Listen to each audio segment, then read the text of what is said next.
comienza en la cárcel pública de Santiago. Paradojalmente, hoy, este lugar no existe como tal. Sin embargo, aún permanecen los recuerdos de muchos que pagaron con prisión su mea culpa.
Calla, flaco.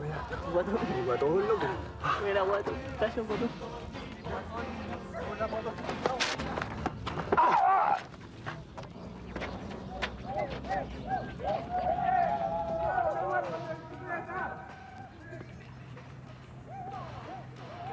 Efectivamente, esto sucedió así esa mañana del domingo 7 de junio de 1987. Un robo de estas características podría ser considerado en los barrios marginales del Gran Santiago como un hecho sin mayor trascendencia. Sin embargo, perpetrado en contra del guardia de seguridad de La Platina, Jorge Cuevas, superó las expectativas de los propios protagonistas y dio origen a uno de los casos policiales más espeluznantes de la época. El afectado intentó en vano perseguir a los ladrones. Ellos se esfumaron entre las enjutas calles de la población San Rafael en la comuna de La Pintana. Ante el fracaso, el vigilante emprendió a pie rumbo a su trabajo para cumplir con su habitual jornada laboral. El Centro Experimental La Platina está custodiado por una decena de guardias, grupo al que pertenece Jorge Cuevas. Este tentador predio se encuentra en el corazón de un populoso cordón de extrema pobreza, razón por la cual los vigilantes estiman que sus pobladores son sus más enconados adversarios. La ausencia de testigos y el desconocimiento de los ladrones indicaron rápidamente que el robo quedaría impune. Esto llenó de ira e impotencia a sus colegas, que desde luego hicieron causa común con Jorge Cuevas, el más antiguo del grupo. Entre tanto, los eventuales delincuentes, Antonio Caviedes y Jorge Salas, ambos de 21 años, festinaban la fechoría, dando rienda suelta a los efectos de su loca trasnochada.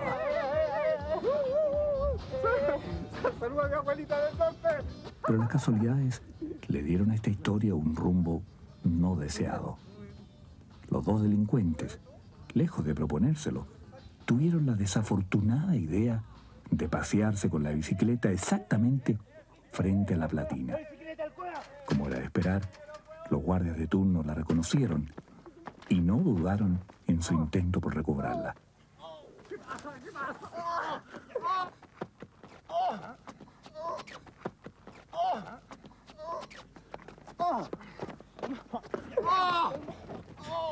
La recién ahí mismo para reducirlo.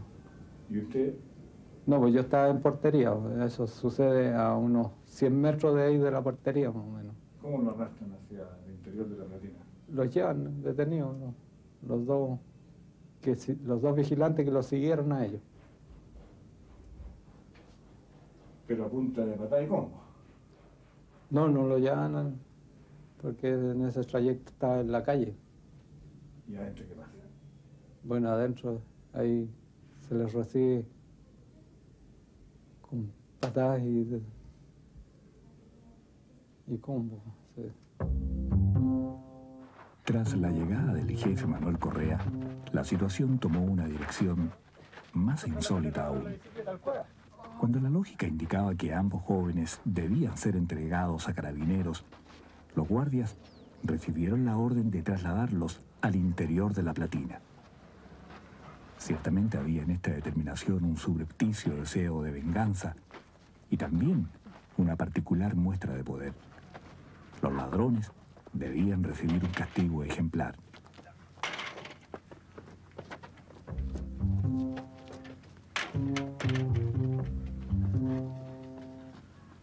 Tomo la camioneta que tenía a mi cargo y acudo a la portería de la institución y ahí me encuentro con dos personas que estaban ahí esposadas y yo ordeno que ellos lo suban a la camioneta y lo hago llevar a un sector entre medio de los edificios de la institución. Las cartas estaban echadas.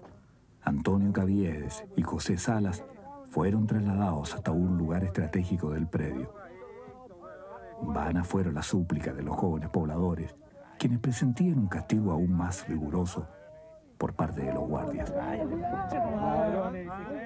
De este modo, el jefe, Manuel Correa, Gilberto Pacheco, Gastón Muñoz, José Correa y el dueño de la bicicleta, Jorge Cuevas, asumieron desde ese instante absoluta responsabilidad en aquella arbitraria detención.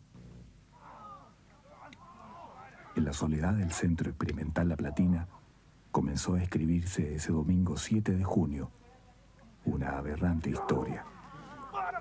Los pobladores indefensos, atados de manos y con su rostro cubierto, comenzaron a sentir el rigor de un castigo demencial.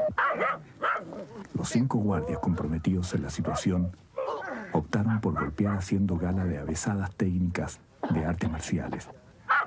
De este modo tendrían entonces la certeza de no dejar huellas visibles en los endebles cuerpos de los pobladores.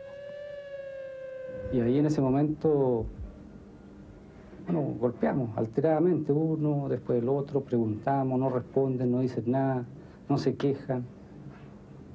No hay reacción de su parte. No tenemos la información que nosotros estamos requiriendo. Y los seguimos golpeando. Esa es la cosa. Bueno, había un grupo de vigilantes que tenía, según la legislación vigente, instrucción de artes marciales. Yo la tenía también. Y había uno que no la tenía, que venía a su primer día de trabajo. Y los demás, todos teníamos un poquito. Había uno otro que tenía un poquito más, unos más, otros menos. Y los golpes se centran, las órdenes mías, son de golpear desde aquí hasta acá. Solamente, no en el rostro ni otra parte que pueda quedar marca. Los 5 vigilantes descargaron sobre los muchachos indefensos toda su violencia acumulada. Desde luego nunca hubo razones para tanta rudeza, ni tampoco atisbos de cordura para dar por terminada esta verdadera masacre, cuyos límites a esa altura eran demoníacos.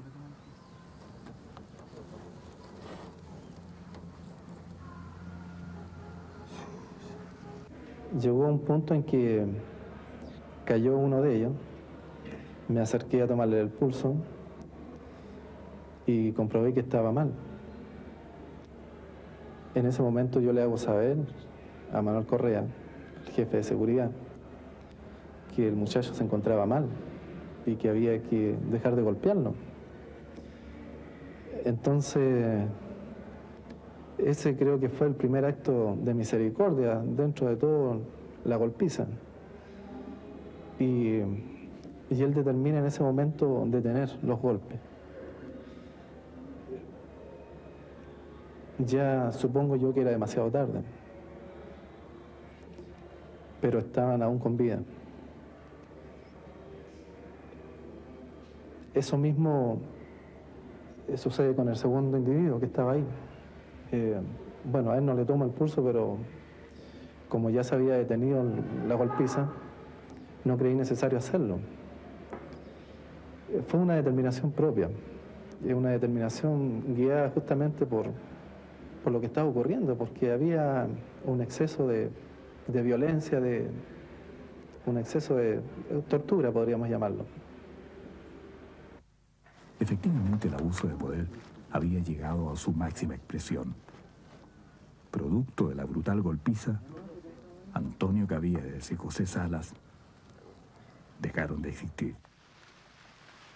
La decisión más instintiva fue esconder los cuerpos en algún lugar seguro hasta tomar en conjunto una decisión.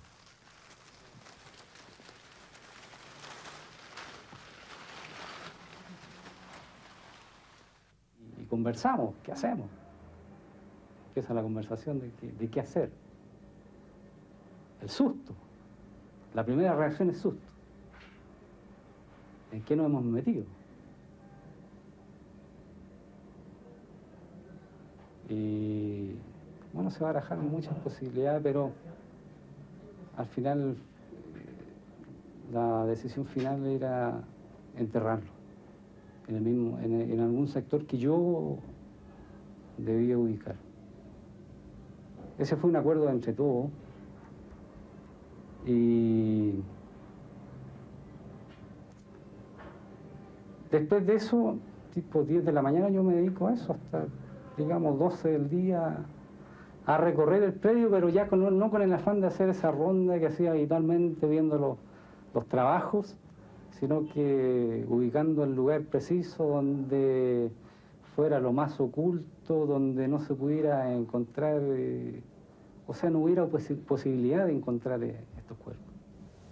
Finalmente, la postura del jefe Manuel Correa se tradujo en la última palabra. Había que enterrarlos. En otro lugar apartado del predio agrícola, el propio Jorge Cuevas fue designado para la insólita misión. La faena fue dura y demoró prácticamente todo el día. El plan posterior era juntarse al caer la noche para llevar a cabo el fatídico entierro. La oscuridad del invierno, interrumpida solo por la luz de la camioneta, dejó entrever a los protagonistas de esta comedia de terror. Los procesos judiciales del caso La Platina no son certeros en esta parte de la historia. Entre líneas, se alberga la posibilidad de que ambos pobladores hayan sido enterrados vivos.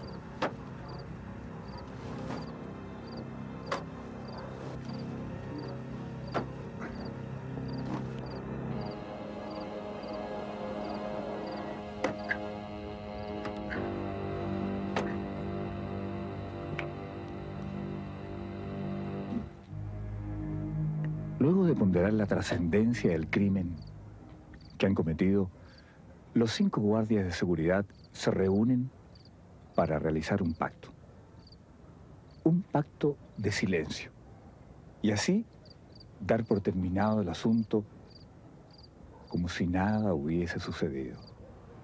Fuera dudas, la muerte y desaparición de José Salas y Antonio Caviedes tuvo ribetes de crimen perfecto. Los familiares de ambos jóvenes, desconociendo absolutamente el fatal desenlace de sus vidas, iniciaron el calvario de una infructuosa búsqueda. Las diligencias para dar con el paradero de sus hijos condujo a las abnegadas madres a recorrer prácticamente todo Santiago. Las 2 víctimas eran hijos y hermanos ejemplares. En estricto rigor, ninguno de ellos tenía antecedentes policiales.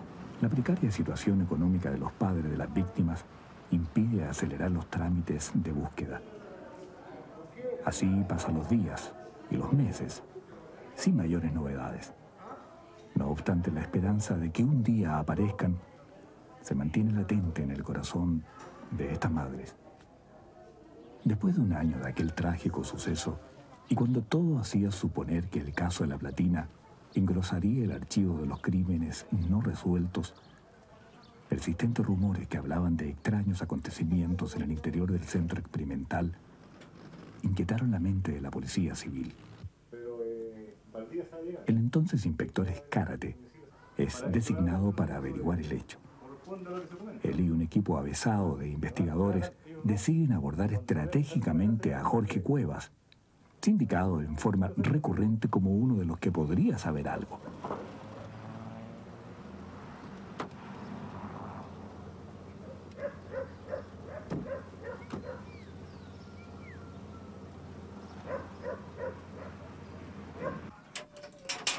¡Aló!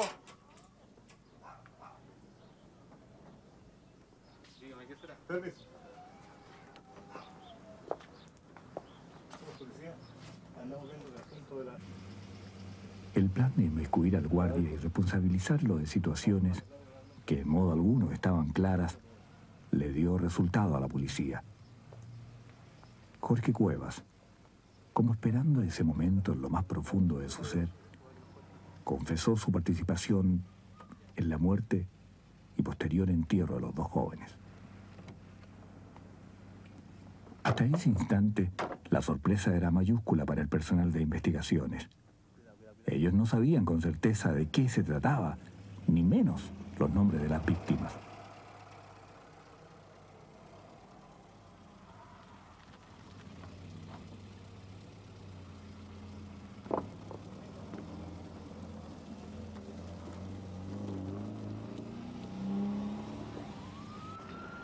De cualquier modo, la pesquisa tuvo carácter de relámpago.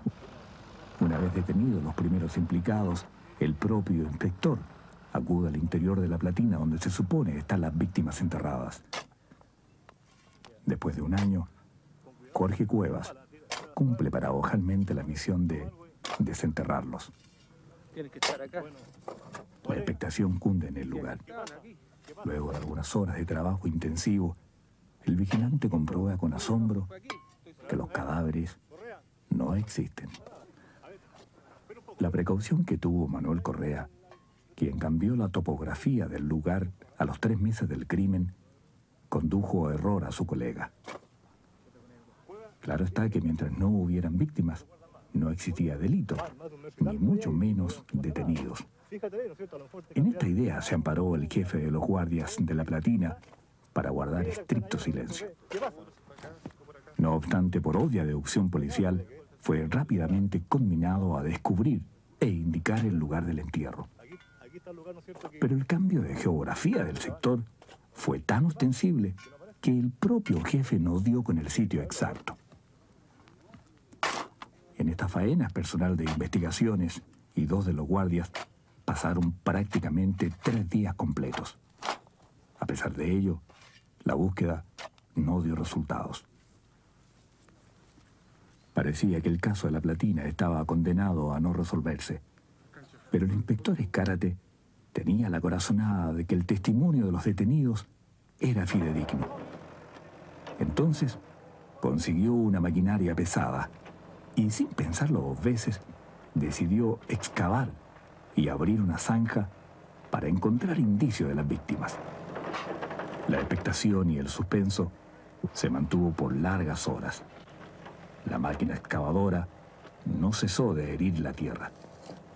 Cuando la zanja se extendió por largos 50 metros y los investigadores analizaban meticulosamente todo objeto que diera señales de los desaparecidos, la húmeda tierra dejó ver por fin huellas concretas. En ese preciso momento se pararon las faenas de rastreo y rápidos análisis confirmaron la existencia de los cadáveres que andaban buscando.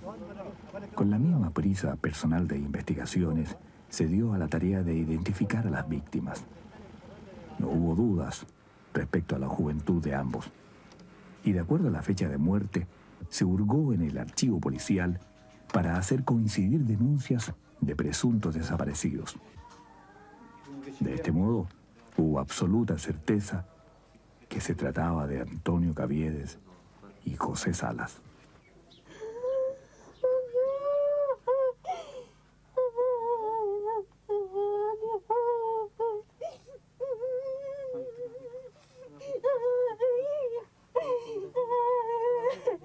No existe dolor más grande para una madre que la pérdida de un hijo. La señora Elisa recuerda así a su querido José Antonio. Siempre andábamos con la esperanza de encontrarlo vivo. Nunca de encontrarlo muerto. Por eso usted soñaba con él y lo esperaba. Sí, yo lo esperaba a él, que llegara. Como nosotros. Nunca nos pensamos que estaba muerto. ¿Y de verdad lo esperaba el 18? De verdad, sobre todo para la Pascua. Mi hijo era el único que me regalaba todas las Pascuas, me regalaba las gargantillas más lindas que encontraba. Muy baratas. Muy baratas le costarían a él porque no eran buenas, no eran finas, pero para mí eran una cosa de oro. Todas las noches mamá se tomó los remedios, mamita quiere un cafecito, así se lo lleva. ¿Lo quería usted? Sí, mucho. Tengo 7 hijos, pero tengo 2 que son los mejores hijos, que es Andrés y Antonio. ¿Cuánto tiempo pasó, señor, hasta entender que realmente su hijo desaparecía? Un año esperamos nosotros buscándolo. ¿Y en ese año tampoco pensó usted que le había pasado algo? No, nunca pensamos nosotros. Hasta junio nosotros todavía esperábamos de que él volviera. Porque decíamos nosotros que andaba trabajando para traer plata. Por su parte, la familia Antonio Caviedes aún no se conforma con la pérdida de su hijo. Y esa noche él me vino a pedir permiso que iban a estar ahí a la puerta. Yo incluso como a la 1 de la mañana lo fui a ver si estaba ahí. Y me pidió mi radio, unos cassettes, y yo se los presté. Y en la mañana a él lo vinieron a buscar para jugar a la pelota. Entonces yo les dije que estaba a la puerta y lo fueron a buscar y no lo encontraron. Y de ahí yo me levanté al tiro y fui aquí atrás del pasaje, que ahí tenía amigos, él, amigas, por si acaso ahí estaba ahí. Y no lo habían visto. Pasó una semana, pasaron 10 días, 15, un mes. ¿Y qué aconteció aquí en esta casa? ¿Qué aconteció con usted? Siempre la búsqueda. ¿Una búsqueda solitaria usted? ¿O? Sola, porque apoyo de mi marido no tuve para buscarlo. Si él lo buscó solo. Y de ahí que la gente más o menos entra a reírse de uno. ¿Por qué? Porque sí, porque aún aquí llegaba, me decían, lo vieron en tal parte. Allá partía. Y no era verdad. Yo hasta el momento todavía no puedo creer que él esté muerto. Porque cuando lo velaron, no lo vi. No lo vi. Y yo donde ande, siempre voy a verlo. Siempre lo veo. Mucho. Cualquier cosita que tenía, pedacito para cada uno. Cualquier cosita. El dolor que nosotros vamos a vivir siempre, nadie nos va a borrar. Nadie. Y para mí fue mi gran hermano, más encima el único hombre. Era el único apoyo que nosotros teníamos. Mi papá a nosotros nunca le apoyó en nada. Jamás. Es lamentable, pues queda para mí ahora apoyar a los niños jóvenes, mis amistades que son jóvenes. Tratar de aconsejarlo, que nunca anden en esto y lo otro, porque no me gustaría que algo lo viviera de nuevo. Porque es doloroso, es triste. Se sufre mucho. Señora Luisa, ¿usted los perdonaría? Yo creo que no.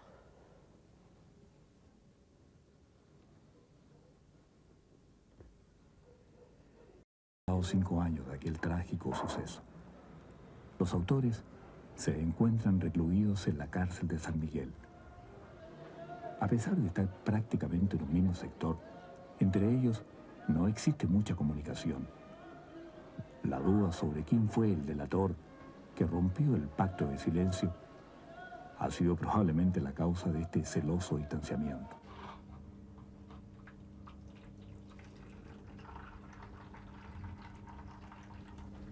Este es, hoy, Jorge Cuevas, el guardia a quien le robaron su bicicleta.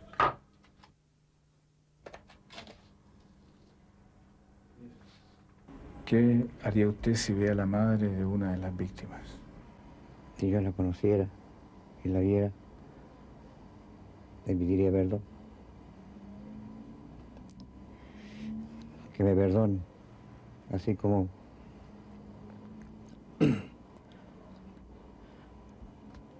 también le pido perdón nuevamente a mi madre.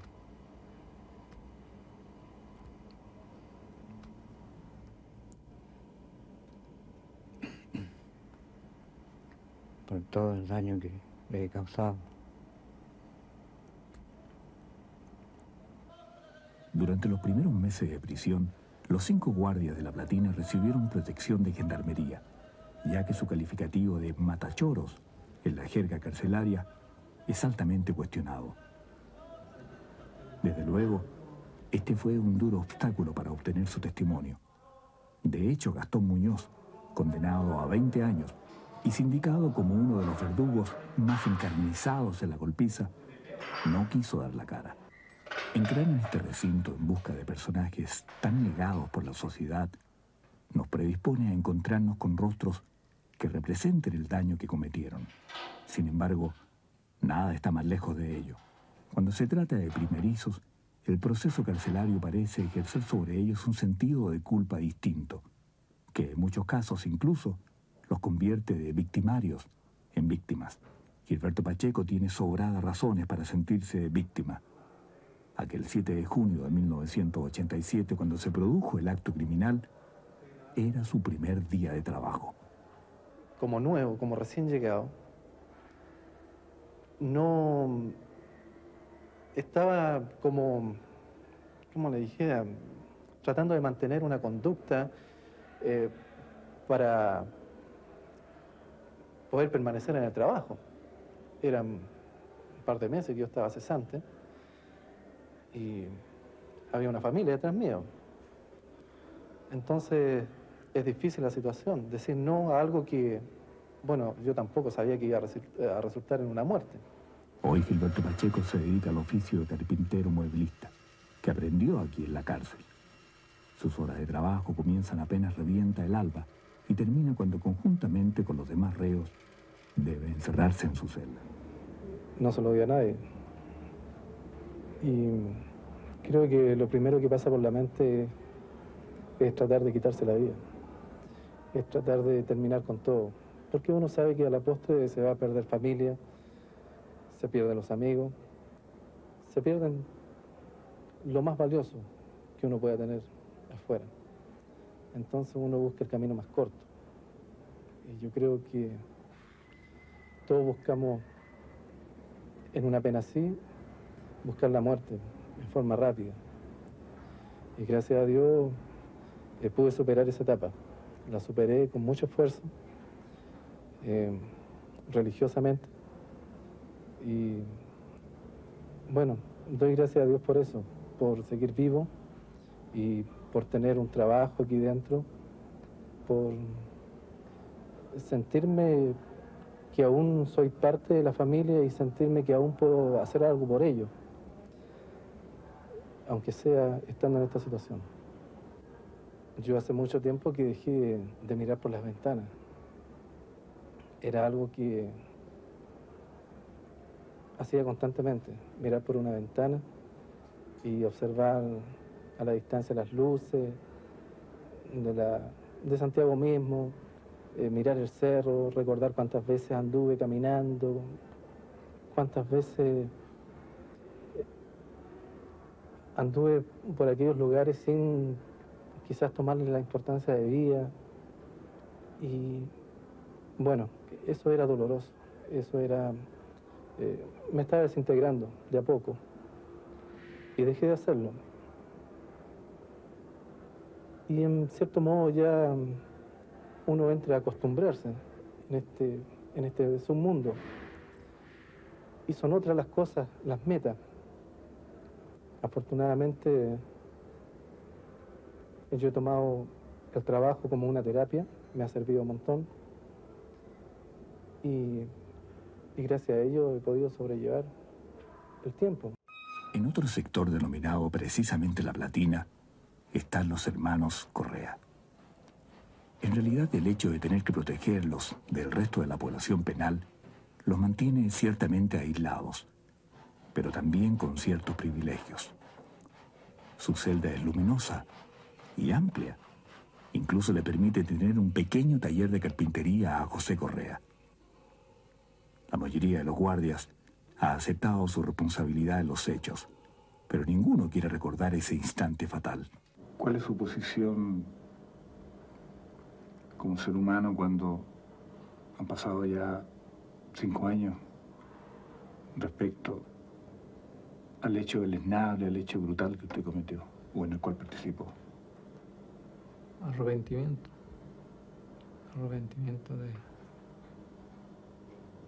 hecho mismo. Estoy arrepentido realmente porque he sufrido por mi familia.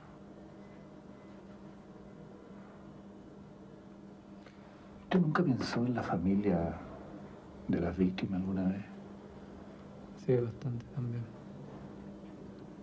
¿Y qué? Pensé, pero es que es doloroso empezar a pensar cuando alguien llega a la cárcel. Nunca me la había imaginado así.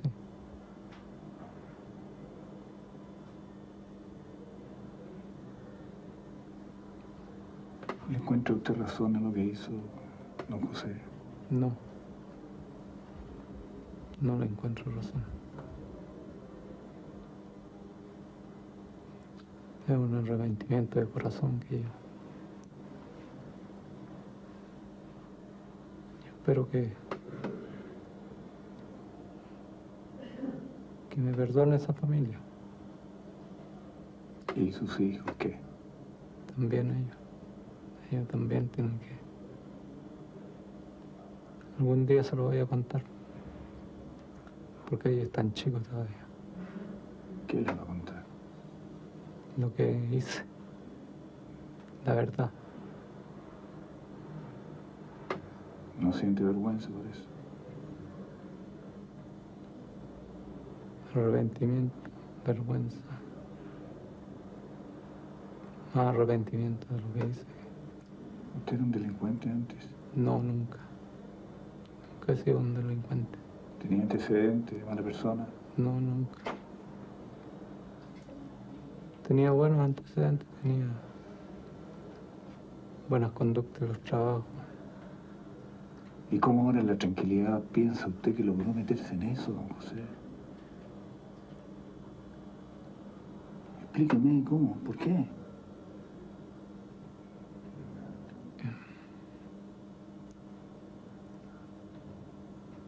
No sé, para que al parecer, no sé, no.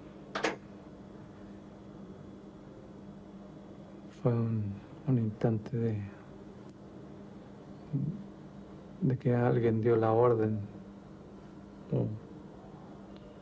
o dijo, hay que hacerlo, hay que golpear a esta persona para sacarle la información. Pero tan brutalmente.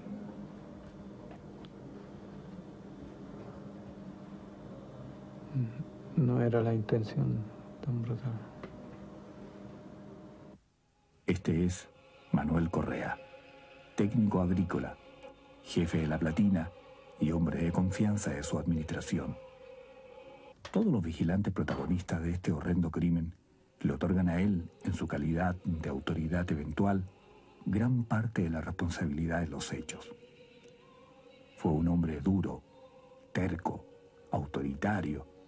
Siempre impuso su criterio y sus órdenes eran palabra sagrada.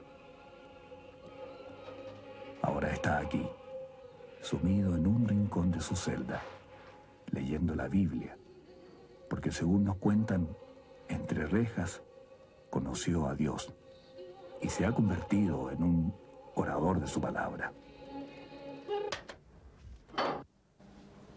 Lo que se siente es una amargura tremenda de haber hecho sufrir tanta gente. Gente desconocida, los familiares, nosotros mismos. Se siente una impotencia, un dolor que realmente no se puede remediar con nada. Don Manuel, ¿usted sintió aquí en la cárcel el arrepentimiento? Cuando yo llegué y vi, uno ve la impotencia, la desesperación, ve que todo está perdido, ve un mundo negro hacia adelante, ve que prácticamente todo ya no le queda vida, está todo perdido, etcétera. Piensa uno lo peor, piensa hasta incluso la muerte. ¿Usted pensó en la muerte? Sí, en varias oportunidades. En una muy especial, a raíz de la situación económica, mi familia debió emigrar al norte.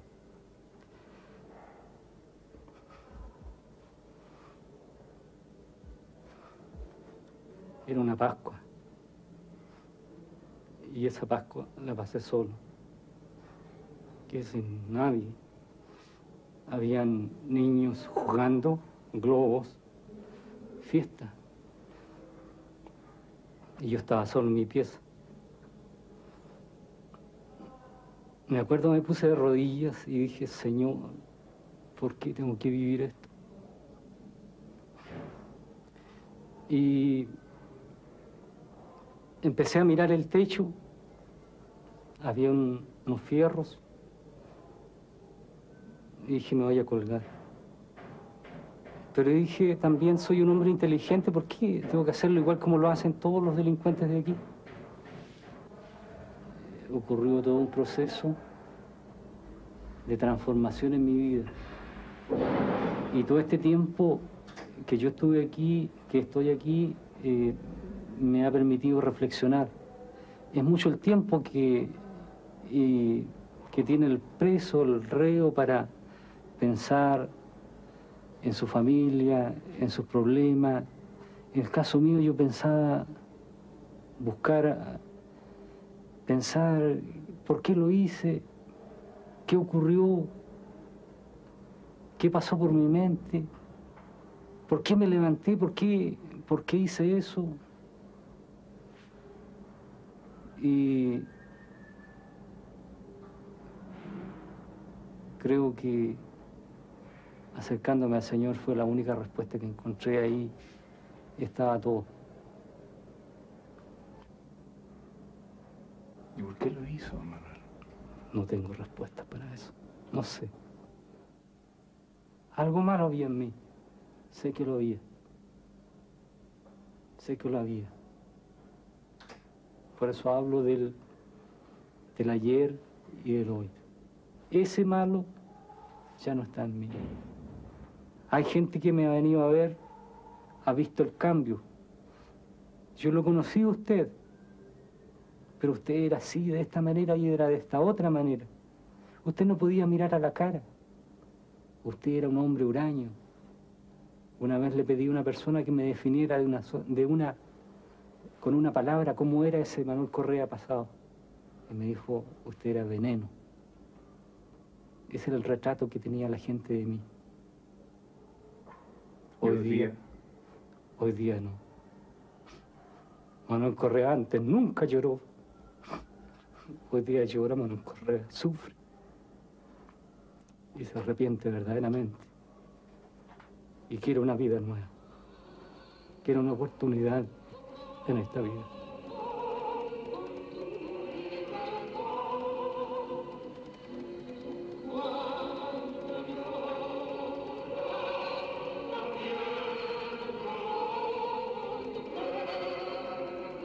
Manuel Correa, su hermano José y Jorge Cuevas fueron condenados a 10 años. Gastón Muñoz y Gilberto Pacheco recibieron 20 años de prisión. Cuando el ser humano decide aplicar justicia por cuenta propia, se produce una espiral de violencia que lo puede convertir en un cruel criminal, cualquiera sean sus cualidades personales. No existe vengador justo ni bueno. El derecho penal tiene por finalidad neutralizar el potencial de agresividad del delincuente y el impulso de venganza de la víctima.